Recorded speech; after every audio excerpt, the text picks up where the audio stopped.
Hello, my name's David Seaman, and this is the Three Lions Podcast.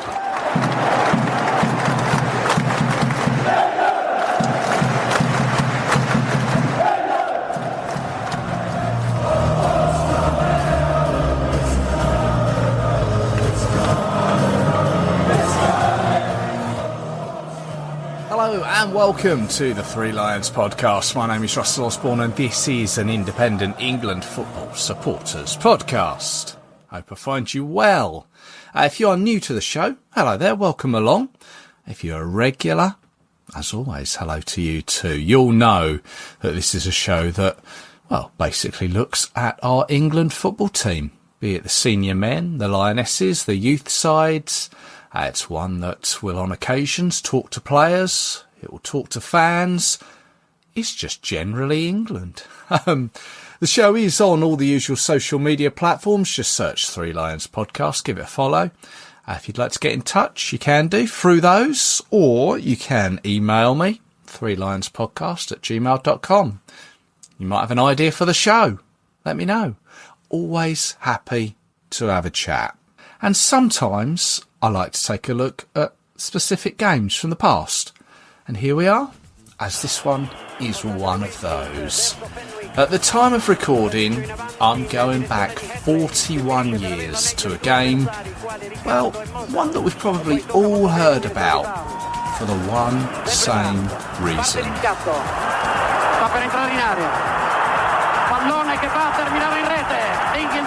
It's Brazil against England, the 10th of June 1984. That reason? Well, it was John Barnes' solo goal. But what else do you know about it?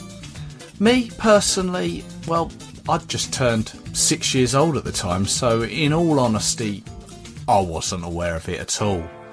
It was a Sunday when Frankie Goes to Hollywood's Two Tribes replaced Wham's Wake Me Up Before You Go Go at the top of the UK singles charts. The first edition of Crime Watch UK had just been aired on BBC One 3 days before.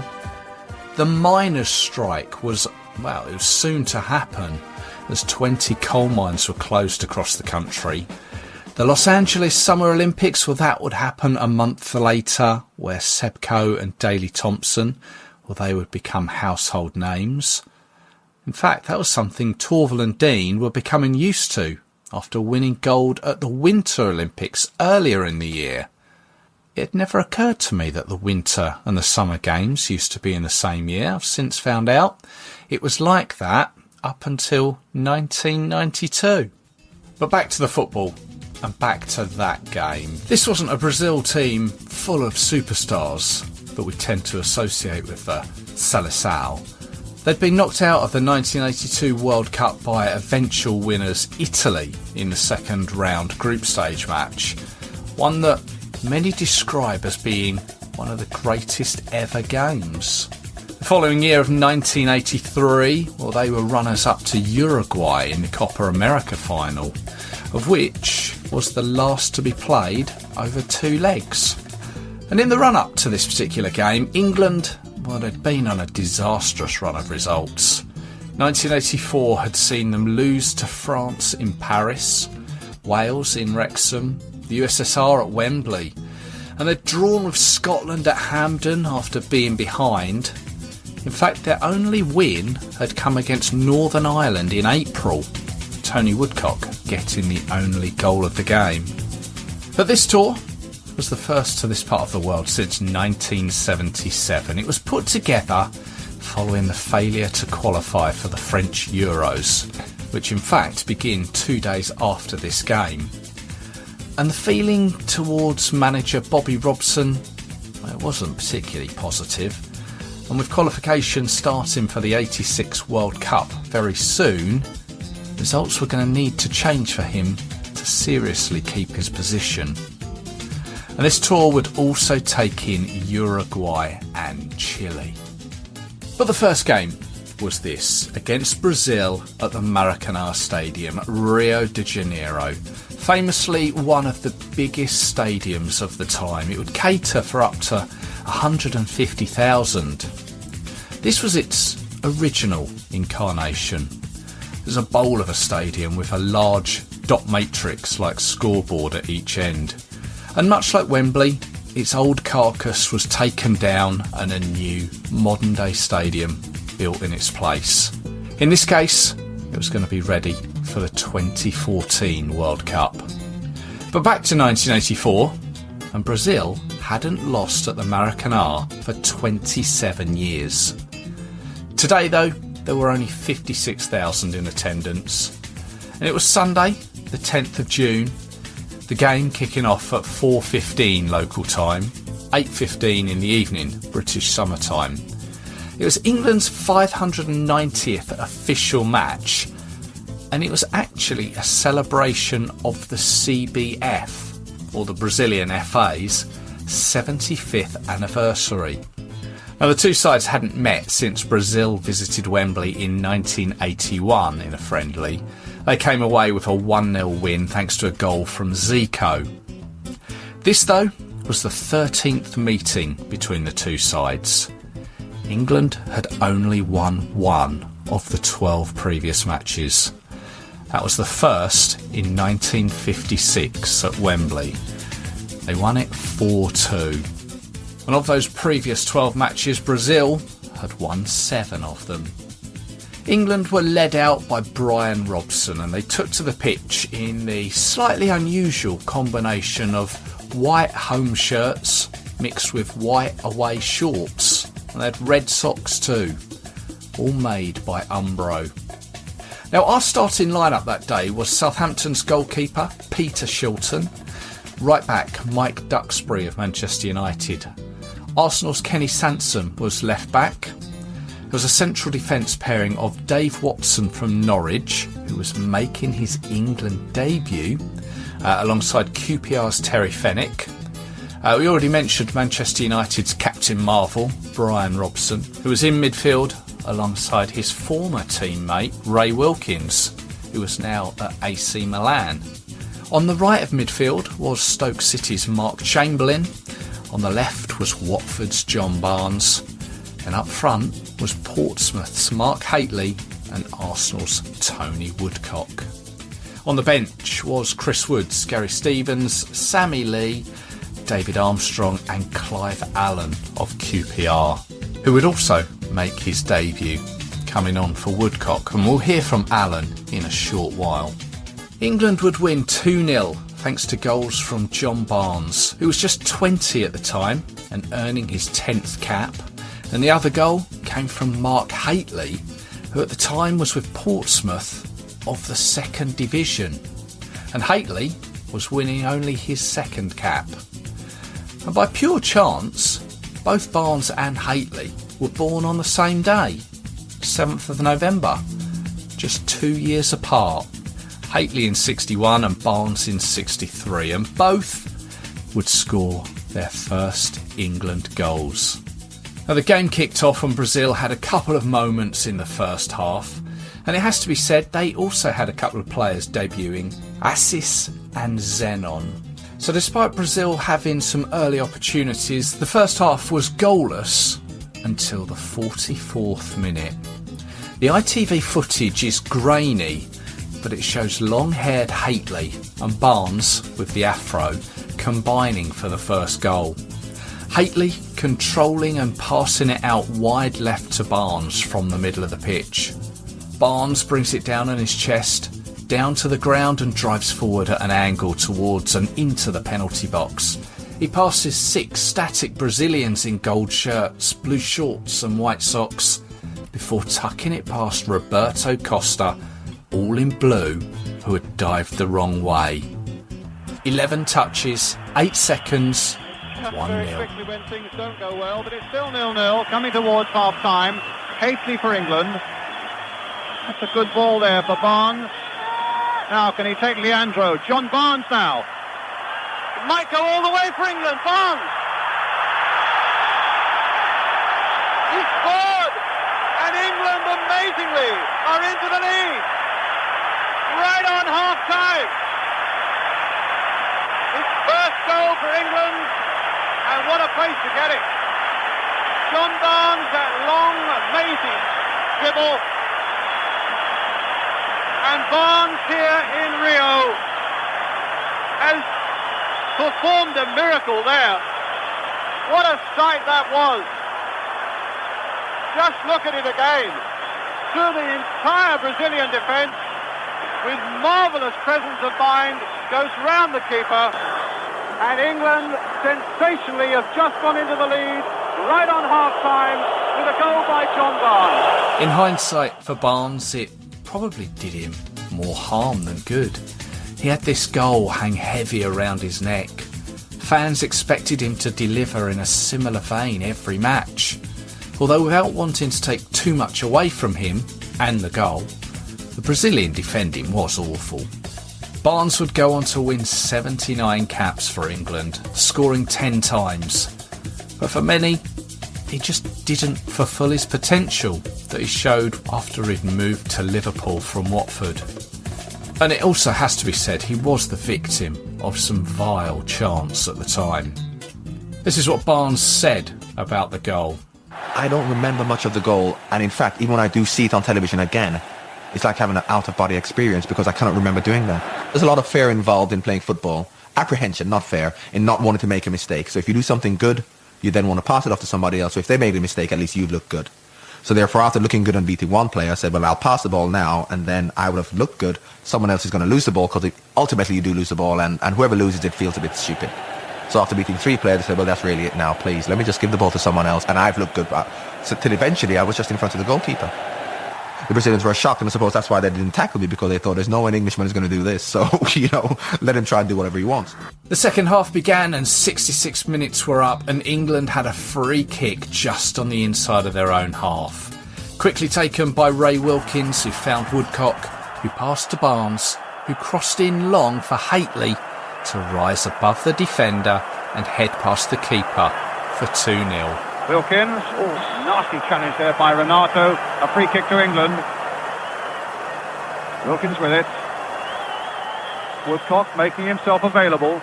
Pearce there with him. Barnes also available. He got his cross in well. And another one! And Haitley has made it 2! And Barnes provided that one. England held on. They had beaten Brazil for the first time since 1956, the days of Billy Wright, Stanley Matthews and Johnny Haynes. And this was a year before Bobby Robson would make his England playing debut. Final whistle. England have won it. The first time they've won here in the Maracanã Stadium. The first time they've beaten Brazil in 28 years.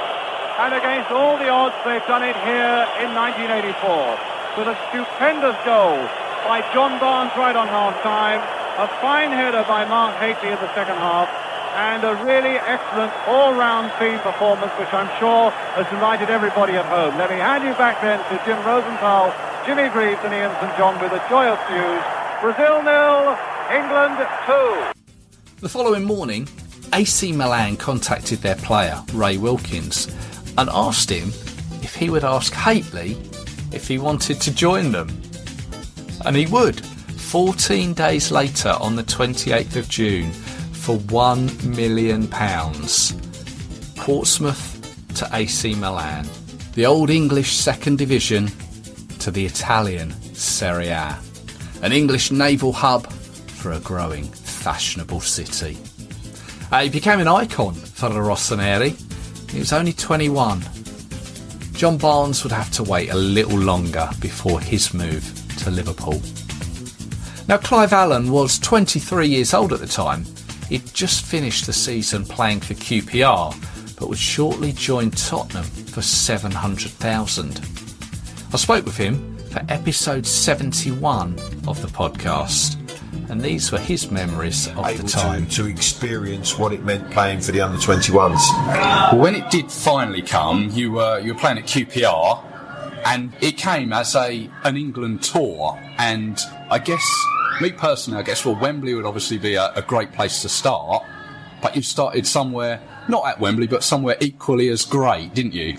Well, it's quite remarkable. Everybody knows my England debut. And when I say to people, tell me who it was, And they say, no, I can't remember.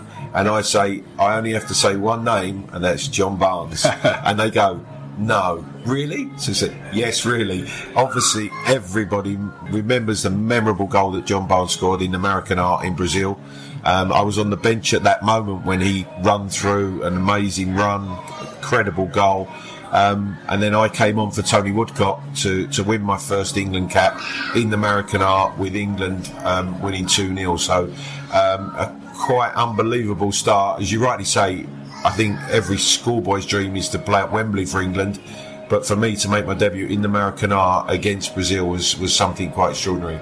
Now, reading in your book, which we'll get on to, you said that the American Art was a bit of a dilapidated place. Was that right? Yes, it was. Yeah, it was very run down. It was aging, crumbling, but it still had a magic. There was something magical about it. It wasn't the greatest surface to play football on either. But we obviously performed well that night. First time ever that England had won in Brazil against Brazil. So, it was quite a spectacular start to my England career. Have you been back since to the new one? No, I haven't actually. No, I haven't been back to Brazil. So, I've fond memories of our time in Rio. But, no, I haven't been back to the renovated American Art. So we say this is As for England and Robson, well, following the disappointment of not qualifying for the French Euros, they would soon be targeting the Mexico World Cup. Robson's job wasn't 100% safe. The tabloids still found column inches to thrust the knife at him. But the side moved on to Montevideo to play Uruguay, who would win 2-0, and then on to Santiago to face Chile, in a totally one-sided game that England dominated, but somehow remained goalless. A win, a draw and a defeat on a tour that took in 3 countries and all crammed in within 7 days. All in all, not too bad. England would play East Germany in September before starting the journey to Mexico the following month. But that win in Brazil had certainly been a turning point in the team's confidence and that of some of the players. Who knows what may have happened had it not have been the night of John Barnes and Mark Haitley. Thank you so much for tuning in. I hope you've enjoyed it. I'd like to acknowledge both England Football Online and England Stats, both great England-related websites with loads of information that I often scour when putting together episodes. Great sources of information. If you have enjoyed it, there are plenty of previous episodes that you can find in the back catalogue. Just give it a search, see what takes your fancy. And as I said at the beginning, you can get in touch either through the social media pages, Twitter, Facebook, Instagram, YouTube as well. Or you can ping me an email, 3lionspodcast@gmail.com. So let's leave it there. Thank you very much for listening. I will be back with you soon with some more England related content. So until then, take care of yourselves. Cheers.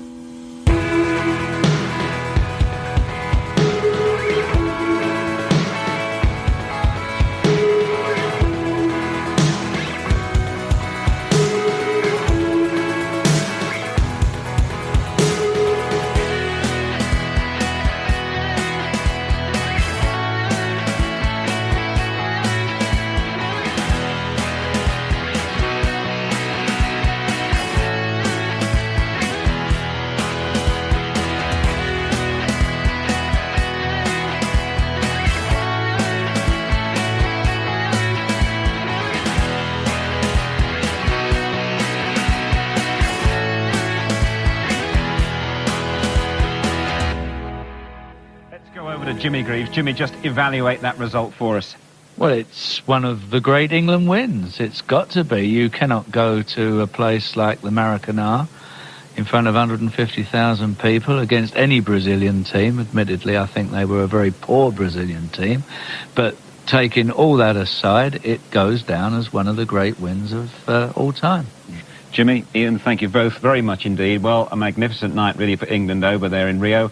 England beating Brazil for the very first time over there and getting our South American tour off to a great start. I hope you've enjoyed the game. Another outstanding night for England, for Hateley and Barnes. Bye-bye.